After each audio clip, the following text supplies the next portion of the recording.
Colorado Springs voters will soon decide who they want to represent their neighborhood on City Council. And big decisions remain. How should the city grow? Is the city prepared for the next wildfire? And what does the future of public safety look like in the 39th largest city in the country? City Council District 3 includes the heart of downtown, Old Colorado City, and the southwest corner of the Springs. It's seen 3 different representatives in the last 4 years, and it will see a 4th after the April election. News 5 is teaming up with the Gazette so you can hear from the candidates. It's all coming up in this special edition of News 5 at noon. Good afternoon, and thanks for joining us for this special edition of News 5. I'm Allison Zimmerman. We've partnered with the Colorado Springs Gazette to help get you informed for the Colorado Springs City Council election on April 1st. We are hosting 6 forums for each of the City Council districts. Today, we have District 3. Now, we do want to go over some forum rules. Candidates have not been provided questions ahead of time. They will each have 2 minutes for a closing statement at the end of this. Most questions will have a 1-minute response time. Some questions will be for all of the candidates. Others will be directed at just one. And candidates, you'll be able to see how much time you have by this timer here in the studio today. And we have about an hour, so let's go ahead and get started. We are going to be going in ballot order and rotating for these questions, and that'll be the order wherever we're at for closing statements as well. So this first question will go to Brandy Williams. A large portion of District 3 is in the wildland-urban interface, or the WUI as it's known. What needs to be the city's priority when it comes to wildfire preparedness? You have 1 minute. Thank you, and thank you for hosting this, the Gazette and KOAA. I actually had the luxury of being on City Council when Waldo Canyon came through, and we learned a lot of lessons from that and that we need to put forward to the future. We actually passed a $20 million Tabor refund that we're going to be using for wildfire mitigation. That's $1 million over 20 years, and I think we need to continue to do our best to leverage those funds. If you just spend $1 million, then it only goes so far. But there's a lot of matching grants, there's a lot of partnerships that we can do with HOAs, the federal government, the state government, and the city of Colorado Springs to really maximize those dollars. And then even do the advocacy on private property to ensure that we've done our best to mitigate. So when and if those fires come through, we're ready, we're prepared, and the fire department has everything they need to really support that part of the region. All right. Mariah Lauer, same question to you. So I think we need to be properly funding our fire department and really be prepared. I do think that this is going to be an increasingly pressing concern, especially as we see that nationally the Forest Service is being gutted and the way that we are surrounded by national forest lands. So I think we need to really be offering innovative solutions. Actually, former council member Richard Scorman had a really great idea that we could actually create an agreement with Fort Carson to have their helicopters on standby, so that way when a wildfire does occur, we are able to respond that much more quickly, and we don't have to waste precious time waiting for a helicopter to come from, say, Pueblo, and then be able to put out a fire as it's happening. So I think we really need more solutions like that, and just to be really aware of the problem, the immensity of the problem that we are facing. All right. Mr. Gillett. Hey, thank you very much. I think I look at this from a different lens. Being in insurance, I really want to make sure that what happened in California doesn't happen in Colorado. We need to make sure that we're having proper chipping and mitigation efforts, that we are partnering with the police department, but that's also the people in the community doing their job and partnering. We had it was talked about that $20 million. The fire department's done a great job with leveraging, and that $20 million is actually still there, and they're investing, and the extra amount is at what we're actually partnering with other agencies to be able to make sure that this $20 million lasts for more than 20 years. I think we need to have a prolonged and a multi-pronged strategy, but the first is increasing our mitigation and our chipping efforts. Again, just want to make sure that we're safe for the future. All right. And Greg Thornton. Yes, I think public safety is the most important responsibility that any leader has. I think our planning right now, our evacuation modeling, is not really 20th century modeling, not 21st century modeling. We have the ability, and cities are doing this around the country, really around the world, to do what they call evacuation modeling, so that we can always flip at the turn of a dime if we have to. Say Lake Avenue gets suddenly blocked, and we, instead of like they did at Black Forest, they would draw up plans on the hood of a truck. We need to go into the 21st century, use the evacuation modeling techniques that would get different plans you can change at any moment and protect our citizens, because that's the key. We've been very lucky. Dan Dallas, he's a Type 1 incident commander. He's fought some of the largest fires in Colorado Springs, and he says luck is a dangerous bet. Betting well, it's a dangerous bet to keep playing with forest fires, and we have been very lucky. And Mr. Thornton, that is time. And I also just wanted to make a note for our viewers at home. City Council District 3 does have 5 candidates. Christopher Metzger has a scheduling conflict and was not able to join us today. That being said, let's continue with our questions. Now, wildfire concerns are not just for people who live in the WUI. We actually did hear from a viewer for this next question about wildfire concerns.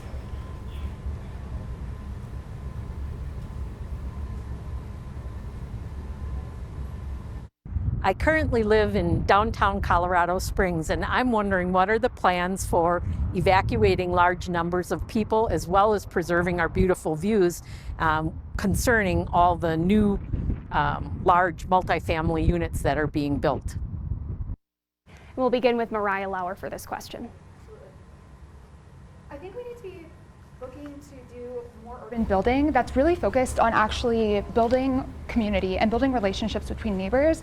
There have been studies that have demonstrated that the more community resilience that you do by literally the physical design of a city, of the housing, of the important third spaces, can actually really build resilience and actually leads to better survival rates when natural disasters happen. And so I think that's one of the things that we need to really be prioritizing. How are we meeting the needs of the most vulnerable when we are doing city planning, and how are we doing it in a way that intentionally is fostering social relationships between residents of Colorado Springs?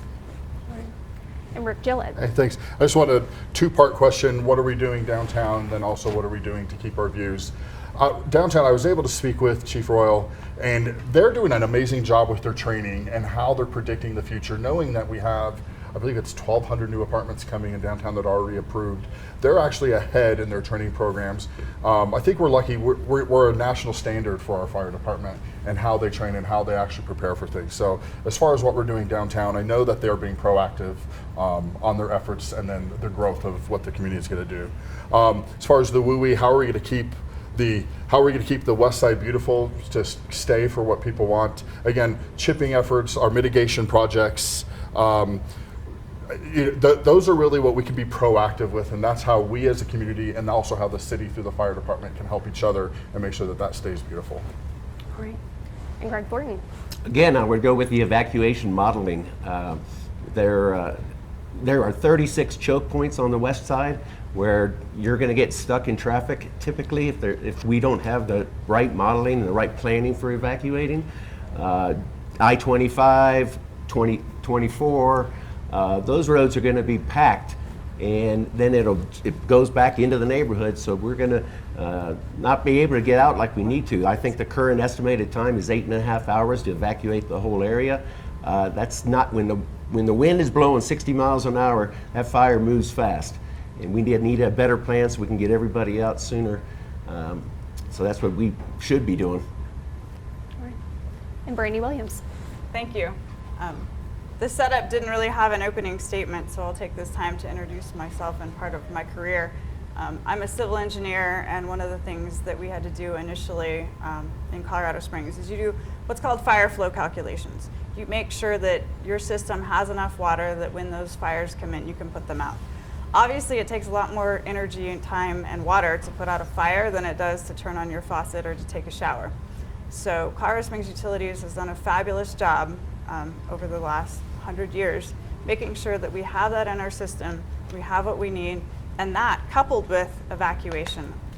Where am I headed? Not necessarily how I'm going to get there, because that could all change in real time, but where do I go from point A to point B when that happens? What does that look like?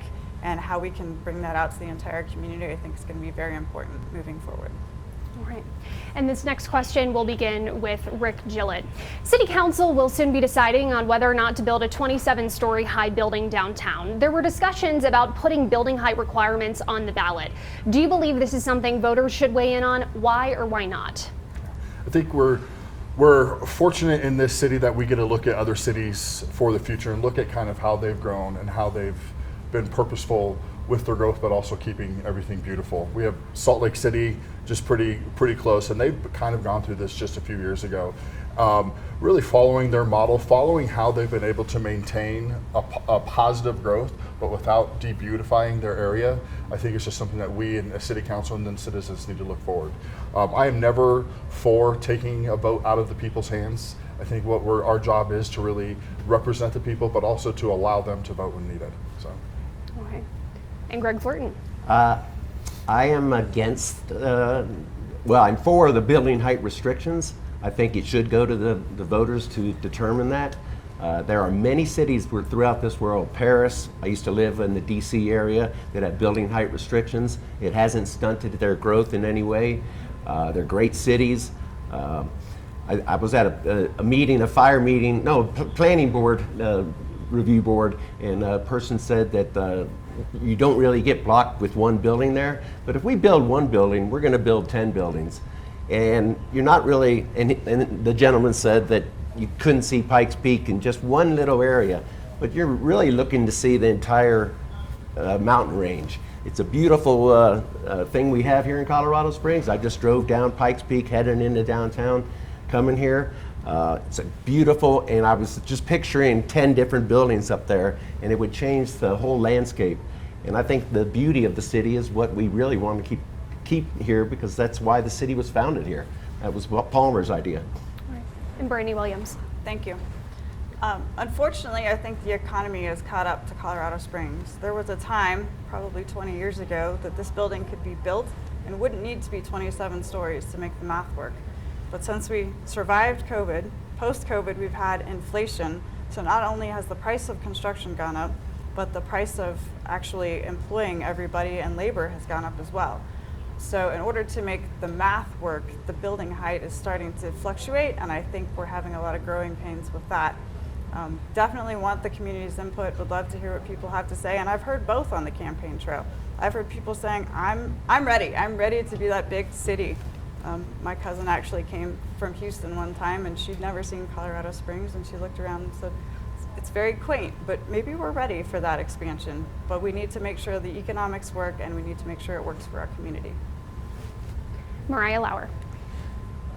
So I would also agree that I think we need to be addressing urban sprawl, and that the math requires it. 65% of Colorado Springs is zoned for single family housing, and that is just frankly unsustainable. So I do think that we need to be looking towards building in and building up.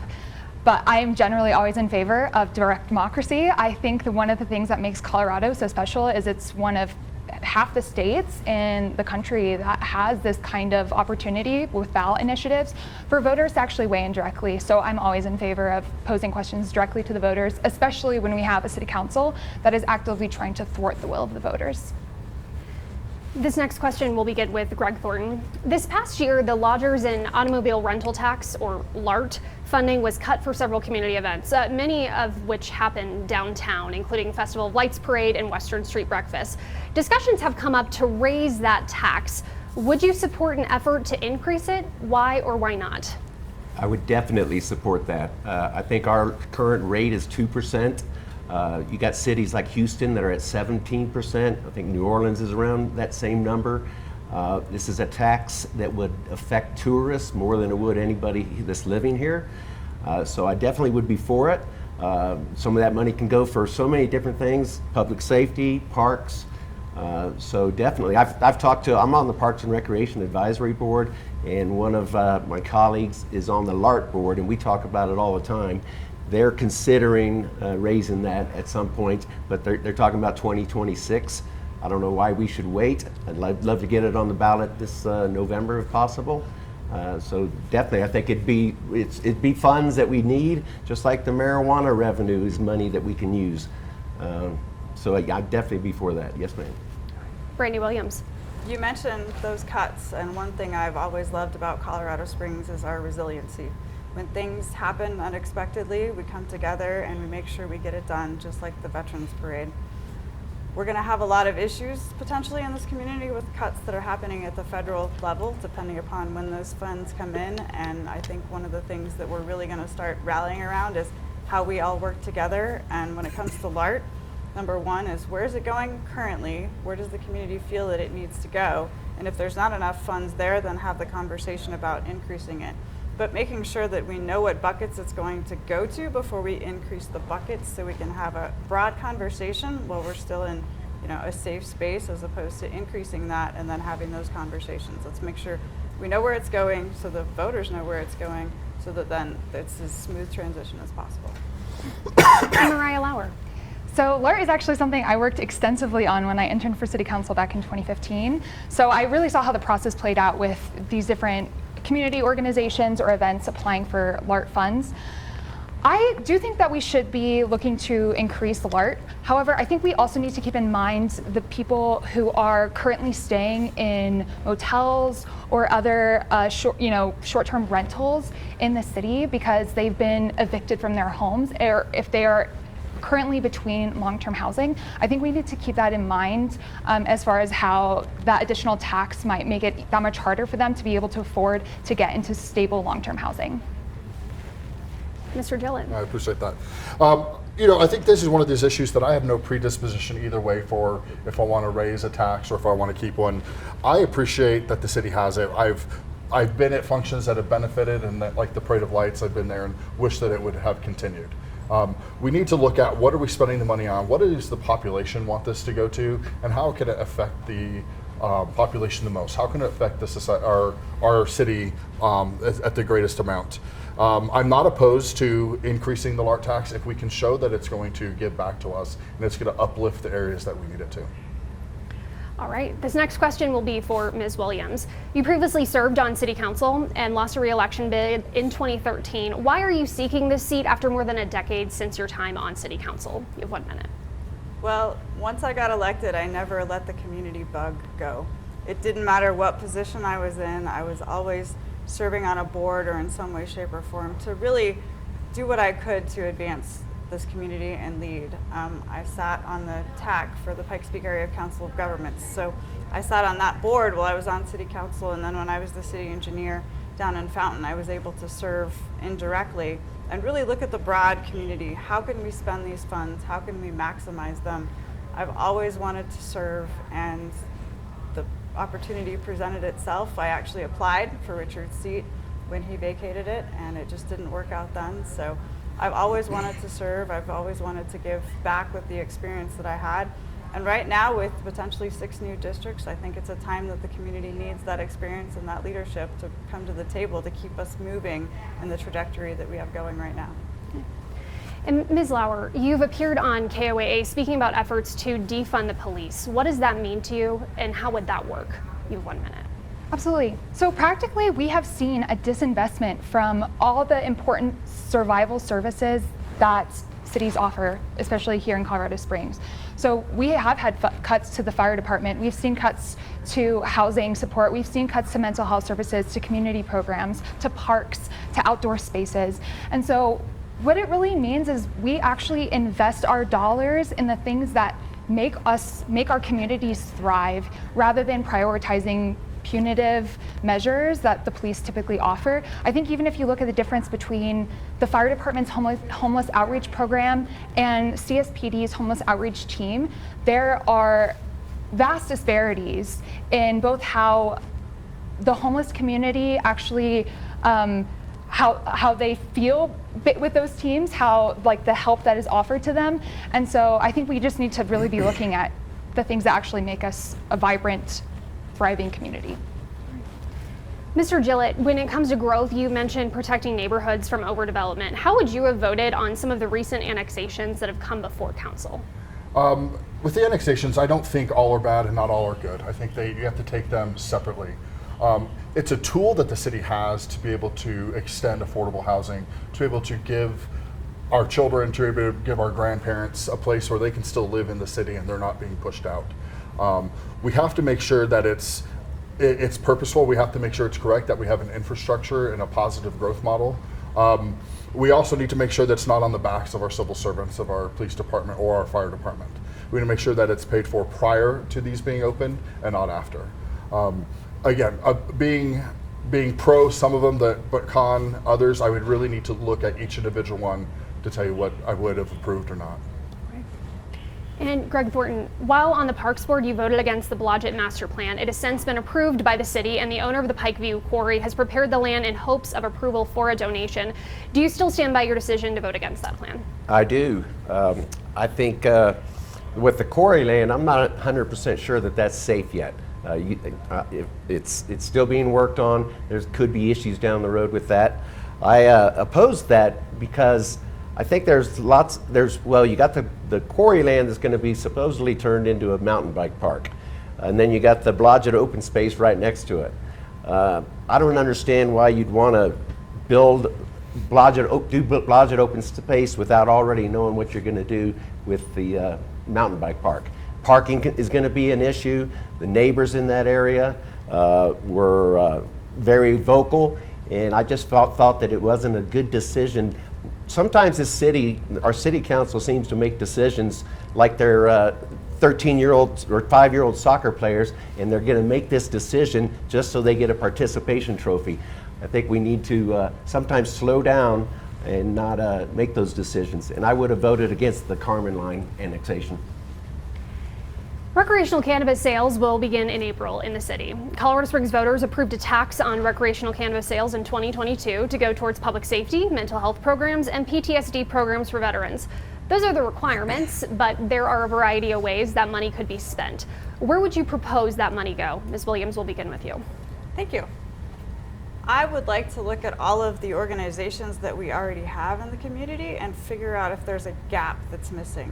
Either we're going to backfill what we have and everybody's comfortable with that, or if we feel like there's a gap, that would be fantastic. And running for county commissioner, thankfully Dave Leinweber's done a lot of research in this area, so I'd really love to sit down with him and figure out where the gaps are. I've talked to Amy Cox and as far as homelessness to see if there's a gap there.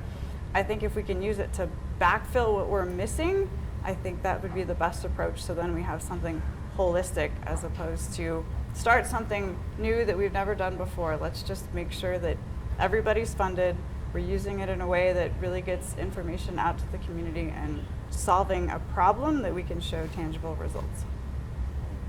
Mariah Lauer. So I do think we need to be really emphasizing those tax dollars towards mental health programs, especially PTSD support for veterans.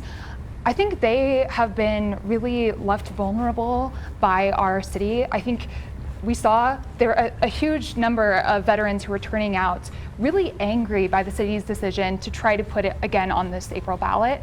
And they are some of the biggest advocates for recreational marijuana here in Colorado Springs. And so I think that we should really making sure that they are getting the full support to deal with the problems, the mental health problems, PTSD that they have suffered from as a result of their service. So I think emphasizing that first is the biggest priority. Rick Gillett. Appreciate. I agree within the mental health realm, also within education. Within the mental health, the city quite a few years ago actually took away some of the mental health facilities that we had for homeless or for people that were getting in trouble. The police only had the ability now to bring them to the hospital, which would discharge them immediately, and you can see them back 5-6 times in one evening or in one day. We used to be able to bring them to a facility, they can get care, they can get help, and with professionals, with doctors that were actually there to make sure that the recovery was easier and give them a place where they can go and seek help when things were coming up. Second, just education. I'd love to give back. I'd love to see the area grow in a sector where we might be a little behind. If we reinvest in ourselves, it actually helps us in the future. And if we could take that extra tax, give it to the districts and give it to the schools so that we can actually build a higher STEM curriculum, I think that would help us in the future. And Greg Thornton. So I think the money really should go towards helping the homeless, alleviate that problem. There's many ways to do that. There are cities across the country that are part of this Zero City program where they are getting rid of homeless. They're at zero homelessness, like in Bakersfield, California. I think it's a shame that we have so many veterans here that are homeless. We've got to provide, like everyone said, the mental health help. In the city of Santa Fe, they bought a 120-room hotel with some of their funds. That took a lot of people off the streets. So I think we can do programs like that. We got to have the data. We can keep track of people before they even become homeless. If, say, they're getting threatened with eviction, start there, track them, get them mental health, get them the substance abuse help if they need that, and then work on getting them jobs also. Because I think we can get rid of homelessness. This is an issue that I've been dealing with for 40 years. I wrote a paper in college about it. But Thank you. When it comes to public safety, CSPD remains below its authorized strength. If elected, how would you address this? And if your answer does include increasing pay for officers, explain where that money would come from. Mariah Lauer, will begin with you. Absolutely. So I think what we need to really be focusing on are proactive public safety measures. And going to the earlier question about what does that mean to defund the police? It's about actually investing so people can be active participants in their community and essentially preventing crimes of poverty from happening before they begin. So I think that's why something like a Housing First initiative is so important in this city, because a study was done in Denver after a Housing First initiative, and it found that per individual who is put in housing with wraparound services, the city saved over $30,000 per individual. If we have roughly 2,000 homeless individuals here in Colorado Springs, that means the city could be saving $60 million just by preventing crimes of poverty from happening before they even begin. So I think that's really the kind of efforts that we need to be focusing our public safety on. Rick Gillett. I was able to talk with Chief Vasquez and saying, if I was city council, what can I do specific? Like what me, individual person, could do to help with the shortages that we're seeing? It's really more getting out there, being out front in the public, making sure that we're recruiting properly, but also the retention. We have right now, I think that the latest number was 70% of our police departments said that they would be likely to leave within 5 years. We're not doing a good job recruiting. That would also drastically increase how much it would cost us to recruit the same amount of police officers. Roughly 3 times more money to recruit than it is to retain. So we need to make sure that we're doing a better job. Do I believe in an increase in police pay? Yes, we're far below the standards on the Front Range or cities that are closest to our size. That would come from, I believe the easiest way would be the safety sales tax, the PSST, and I would be in favor of making our department better and treating the police department with the respect I think they deserve. Greg Borton. Yeah, I would support raising good pay for our police officers. I think the funds could come from, like we mentioned, LART. They could come from the revenue from the marijuana sales. And I also think there's probably a little bit of waste in our city. We've grown from like 1,300 employees to 2,500 employees in the last 10, 15 years. I know the city's grown a lot too, but I don't know if we are as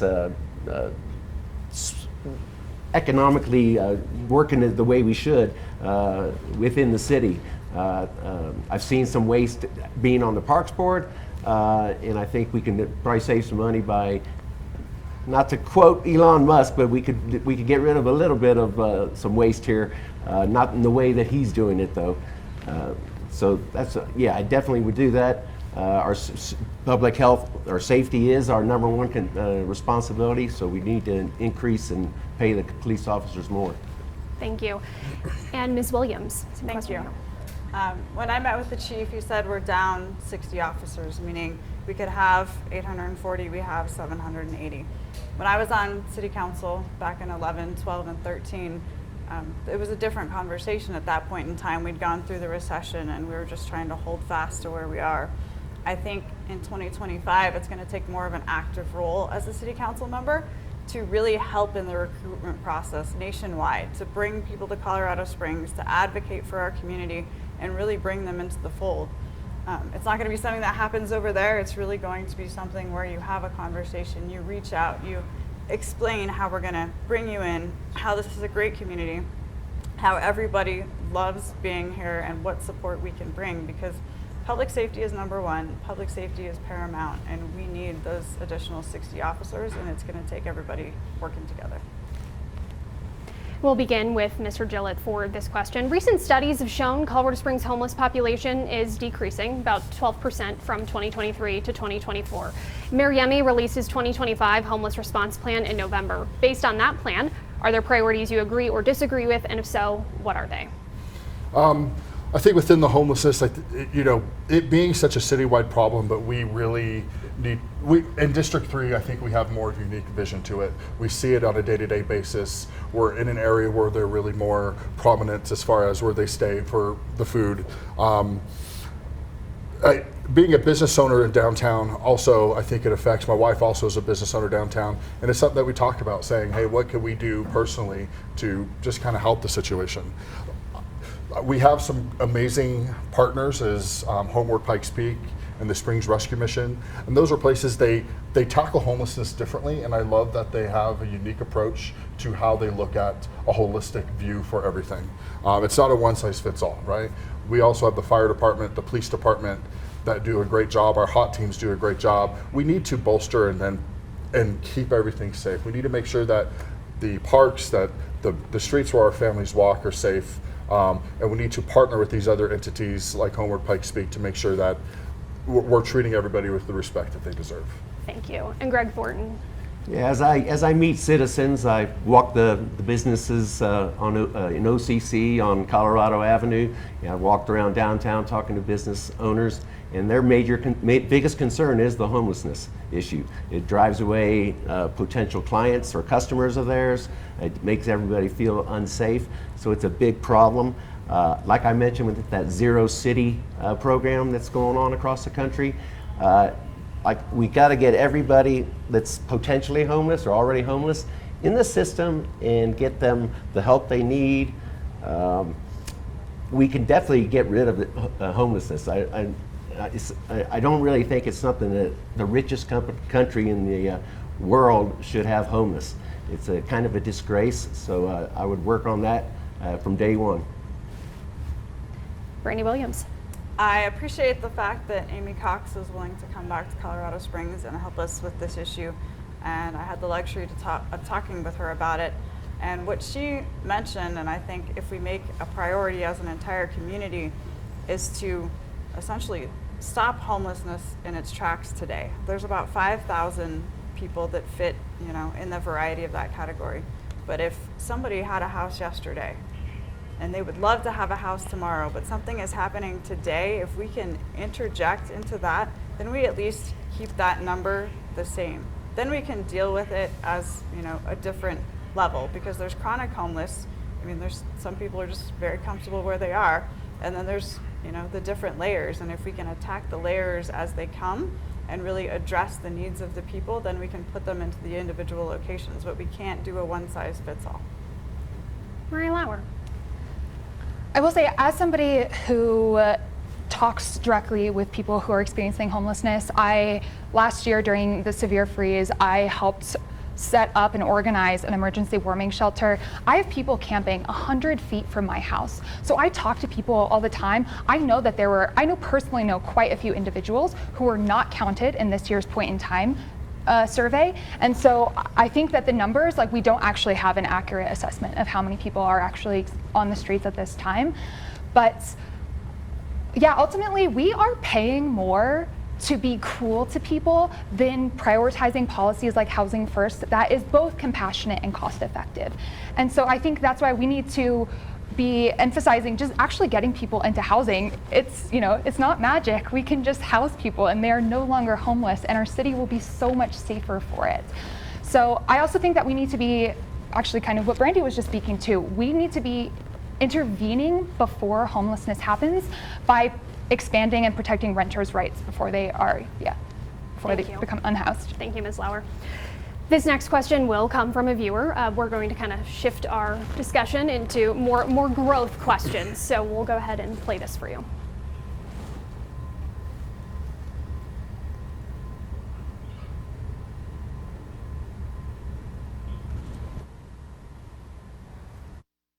Here's my question for council. In the future, we're going to have much more people using the trails and more types of use of trail, including e-bikes. So my question for you, council person, is what's your future of growth and sustainability for Colorado Springs in the next 10 years?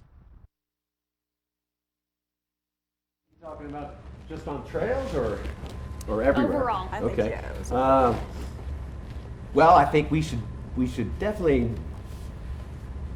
go slowly with things. I know the Carmen line annexation, they said they wouldn't start building for 5 years, so I don't know why we had to annex it this year. We can just see how the growth is. We actually had the U-Haul survey last year. Colorado had a net decrease in people, population last year. Sometimes these projections that people make are not accurate. So I like to take a slower approach with regards to certain things like the annexations of properties that are 3 miles outside the current city limits. So that's what I would do. We'll move on to Brandy Williams. Thank you. When I was on city council, we had to go through the exercise of authorizing the Southern Delivery System to bring more water here. And we all appreciate that Palmer stopped, looked at Pikes Peak, and thought, this is the absolute best place to build a city with no water.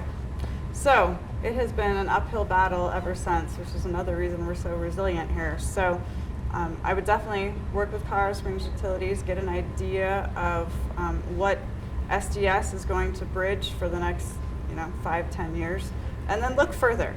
What are we going to need to get past that 5 or 10 years? What does that mean for our community?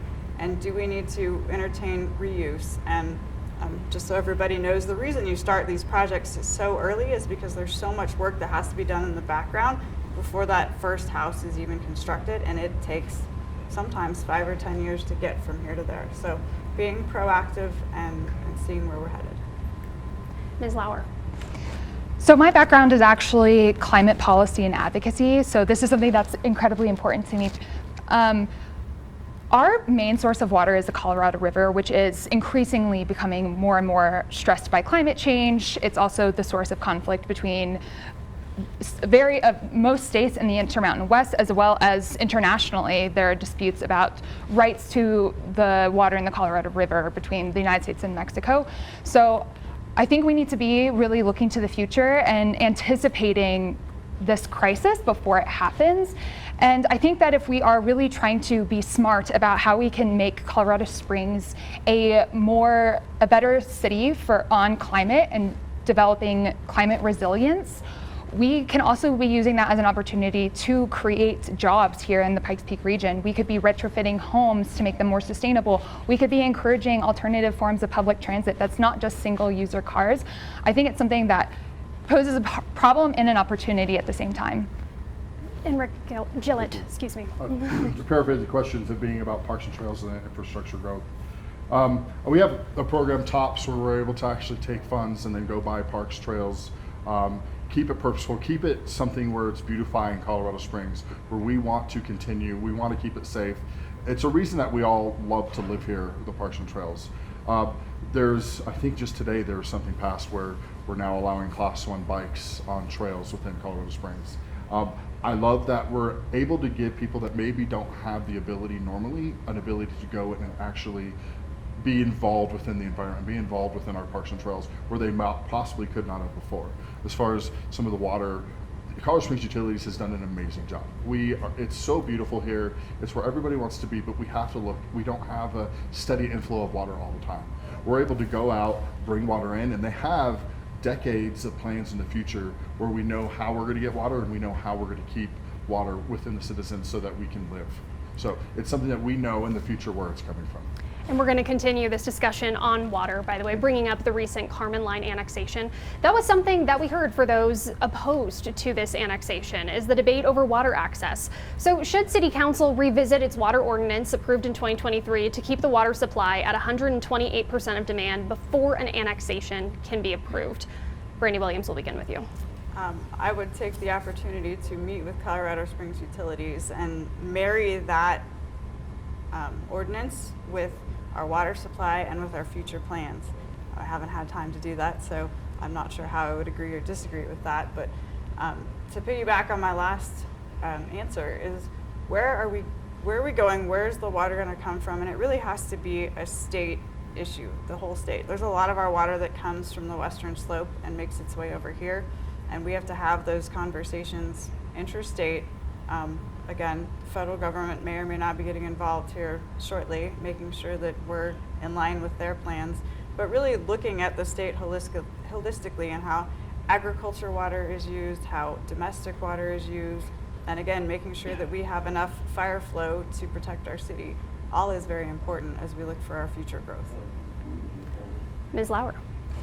So actually water, and specifically water as a primary source of conflict as a resource, is something I studied during my master's. So it's a topic very, very like close to my heart.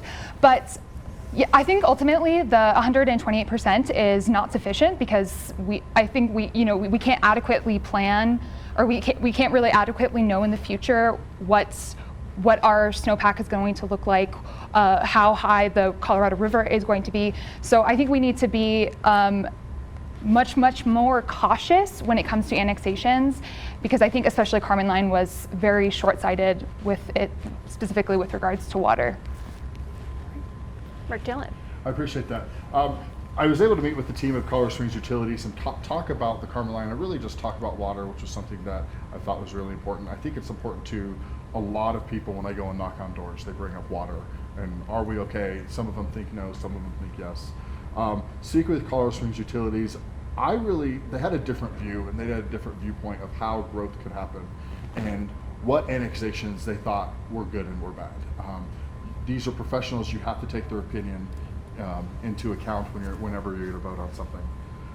They were positive. They had a positive outlook on the growth. They had a positive outlook on our water supplies. We're going as far west. We have multiple reservoirs over in the Hoosier Pass, which we get to use. We have three by 10s for where we're purchasing water from farmers 3 years out of every 10, and they have further expansion projects, and they have more technology that's coming for water and water retention and water models that are going to allow us to maintain the level of living that we have. Yeah, I was at the Carmen Line annexation meeting, the city council meeting. I sat next to 5 ranchers from like Rocky Ford and areas south of us. I don't know if whether 128% is the right number, but I do know they have major concerns. So if we are doing any annexations, I would at least probably keep the 128% requirement, and hopefully that will be enough. We do have to worry about our neighbors down south, the ranchers, the farmers.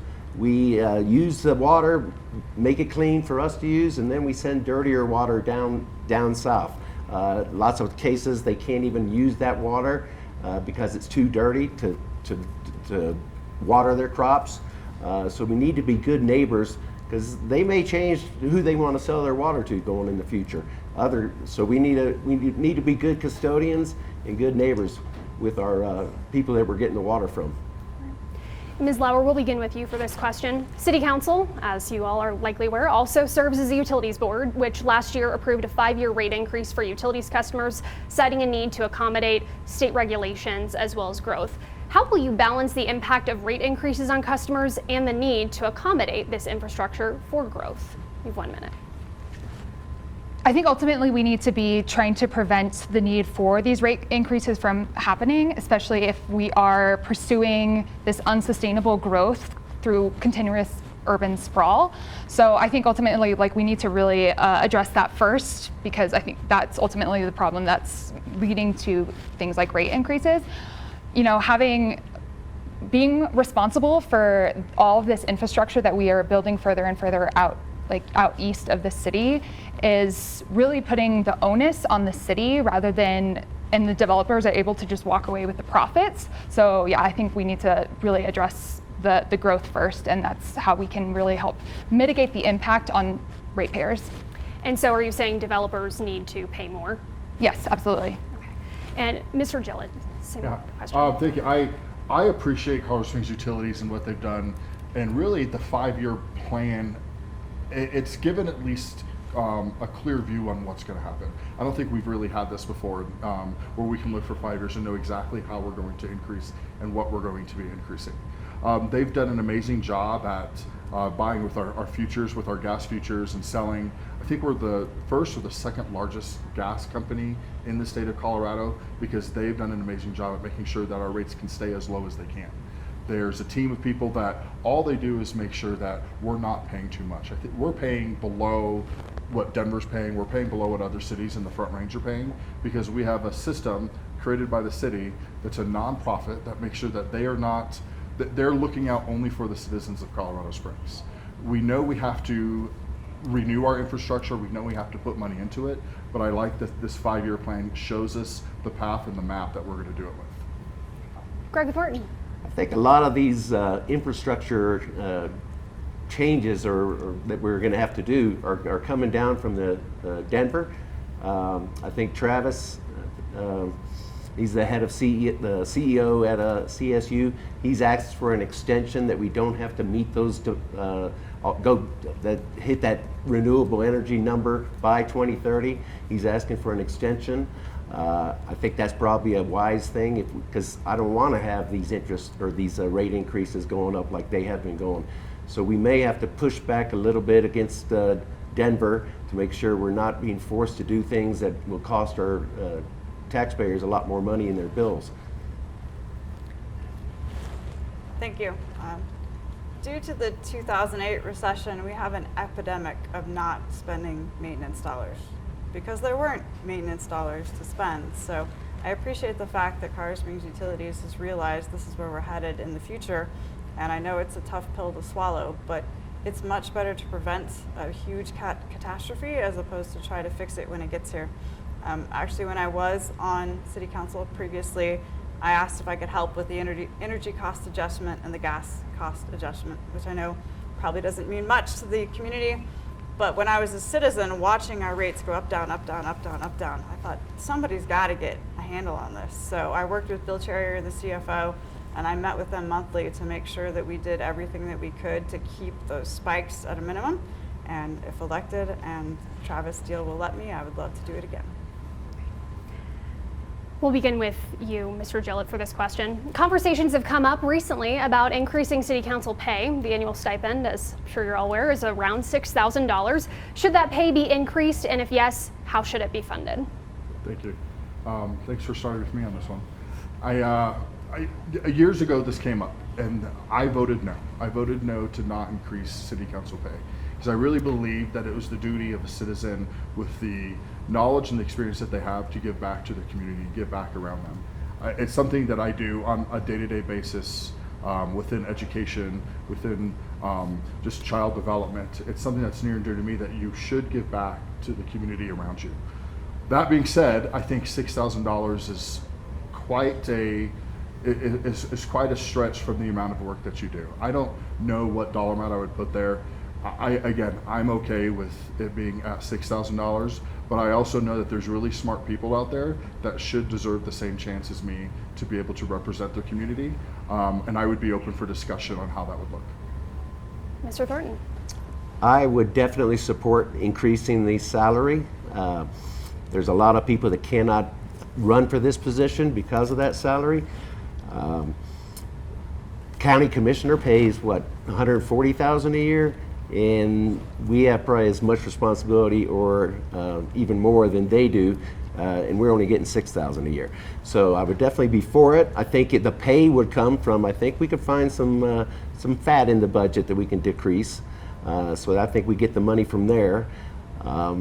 And it would also open it up to all kinds of new people. Right now, it's I'm not taking any developer money at all. I'm not taking any dark money contributions. It would get people more like me who aren't at the behest of the developers whenever they have decisions in front of them. I think it'd be good for the entire city to have a more diverse city council. Brittany Williams. One piece of council pay is education. I'm not sure the community is really aware of how much time, effort, and energy it takes. I had the luxury, by the grace of God, to be elected at the age of 32, and I did it full time. So for 80 hours a week, I was helping the community, and I was thankfully at the right place at the right time. it is a full-time job. If any of these other people have the luxury of eventually being on city council, they will realize that. And I think the city really doesn't see what it is that happens, the thought process. They want us to be the best city we possibly can be. But when you only have a small pool of people that you can pick from, that makes it a lot more difficult. And you really need a wide variety of experience on the Colorado Springs Utilities Board. So I would advocate looking at that. Where the money would come from, I'd have to sit down and look at the budget. But I think in order to broaden that pool, it needs to be a big community conversation to figure out what it is that City Council is doing for the community. And Mariah Lauer. Yeah, I 100% support raising city council pay. If you look at other comparably sized U.S. cities like Atlanta or Minneapolis, they pay their city councilors like $70,000 a year or $100,000 a year respectively. And so recognizing that it is a full-time job, we need to be enabling working class people to actually be representing their communities and representing the interests of working class families within Colorado Springs. So yeah, it's absolutely something, I think that's a necessity. And I think that's a huge part of why there is so much palpable frustration from the voters with the current city council, because having such low pay just enables the kind of frankly corruption that exists between the existing city council and their allegiance to developers and special interests. And so I think it's a necessity for us to actually have like a democratic local government. Right. And we are nearing the end of our program here. So really just flew by there. So we're going to go ahead and transition into closing statements. As a reminder, as we told our viewers at the beginning, you will each have 2 minutes for your closing statements. And based on the order that we are at, we will begin with Greg Thornton. You have 2 minutes. Well, thank you for hosting this. Thank you to KOAA and the Gazette. I moved here in 2013, and this was the first place I ever lived that I chose to live here. I love it here. I spent 30 years in the financial services industry. I have the financial acumen that I think I mentioned, finding waste. I think we could do that. I'd have that ability. I am a numbers guy, but I'm also a person that's passionate about the area we live in. I'm an avid cyclist, kayaker, hiker. Like I said, I'm on the Parks Board. I also work with the West Side Community Center. I'm on the working committee there. I even acted in a play there. I was in 12 Angry Men last year. So I'm active in the community. I love this community. I want to keep it great. It's always in the top 10 list of best cities to live in. I think we need to be wary of losing that. Got to keep people safe. Evacuation modeling will do that. We need to keep on protecting our parks and buy more parkland when we have that ability. I do recommend that we buy back Strawberry Field. The Broadmoor wanted to put stables there. They haven't done that, and now I hear there's rumors that they want to put some type more hotel rooms over there. That's something that can't happen in that area, so we should purchase Strawberry Field back.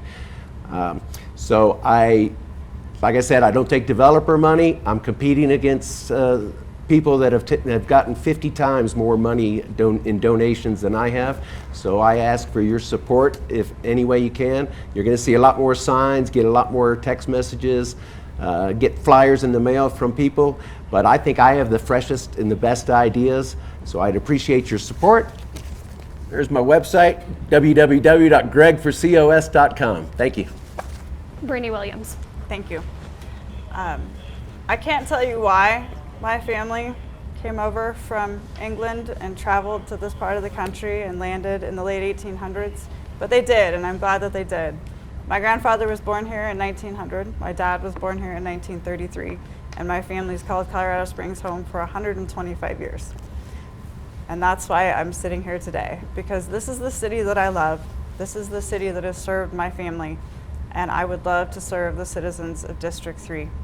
My mom said, mamas don't let their babies grow up to be cowboys, so I had to become an engineer. My dad was a cattle rancher growing up.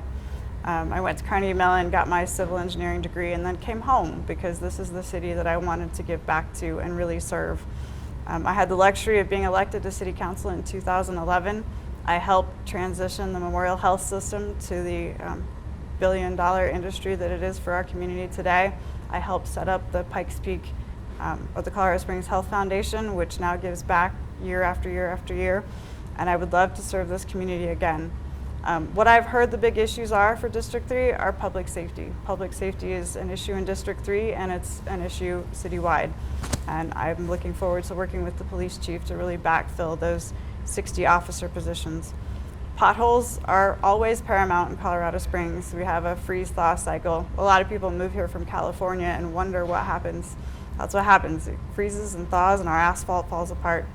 And then for District 3, really making sure we have proactive fire mitigation to ensure that we do all that we can for that part of the city and that part of the district. And I'm asking for your vote. I'm asking for your support. Randy Williams, District 3, I would appreciate it. Thank you. Mariah Lauer, you have 2 minutes. I have been an activist and a community organizer in Colorado Springs for years, and I have spoken to thousands and thousands of residents of this city. And I decided to run because I see how much anger and frustration there is with the status quo, and the need for bold, innovative solutions, the need to address the looming problems that are facing our city, and like cuts to federal funding and military spending, and the ways that we can actually be diversifying our economy and creating local good jobs. I decided to run because it's really time for there to be people who want to actually represent the interests of Colorado Springs residents and not developers or big business on city council. And so I really want to be in there to champion true democracy in our city council, real transparency and accountability, and offer solutions that we haven't tried before, but we know from other places can actually work in changing our city for the better. I really love this city, and I know a lot of people assume that because I fight so hard to make it better or criticize the problems that do exist that I have, that I don't love it, but I do, and that's why I fight so hard to make it better. And I think it's time that we had somebody who is committed and principled and will absolutely fight to not only represent the interests of working class people, but to actually bring them in and make them feel like they are valued in our city council. So I really hope that you will support me, because we need somebody who will offer a vision for this city and what it could be as we face the challenges that come. So please support me. My name is Mariah Lauer. You can find my website. It's mariahfordistrict3.com. Thank you. And Rick Gillett. Thank you. I moved here in 2010. I think what brought me here was just the love of my amazing wife, and she grew up here, she was raised here, and really spoke so highly that when the company was moving me, this is the place that I chose. I have a business here. My wife owns a business here in District 3, and we have a son that goes to elementary school in District 3. So some of the reasons why I decided to run were just, again, civic engagement. Education is a passion of mine, giving back to the community. I'm the president of Peak Education, which gives back to marginalized youth and actually helps grow them into higher and post-secondary. I've done other activities, like sat as the co-chair of the Pikes Peak Regional Building Department.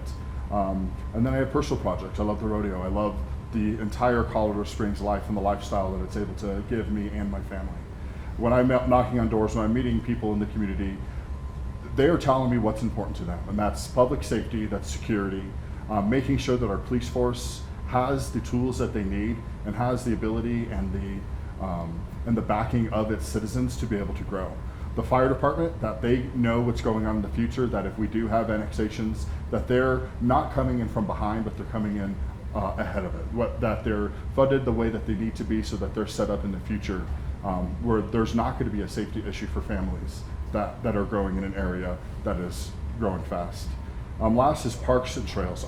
Again, we love being here, parks and trails, being able to see the city, how beautiful it is, knowing that I want to be purposeful in protecting the area around me, knowing that I want to be also purposeful in protecting the areas around those around me. Affordable housing, I think, is a big one, where there's multiple tools that we can affect with affordable housing, but I want to be the advocate that my child, my son, after he gets out of college, he's going to be able to come back and live next to his parents. Our grandparents are going to be able to stay and not get pushed out. And so please vote for Rick Gillett, District 3 City Council. Thank you. All right, I want to give a big thank you to the candidates that joined us here today. Our hour is up. Really just flew by there, didn't it? And a reminder to our viewers watching at home, ballots go out on March 7th. The election is going to be April 1st. This is a mail ballot election, so you should be getting those within the next couple of weeks. News 5 and the Gazette are continuing our partnership. We have another forum on Thursday with City Council District 4. Thanks so much for joining us for this special edition of News 5.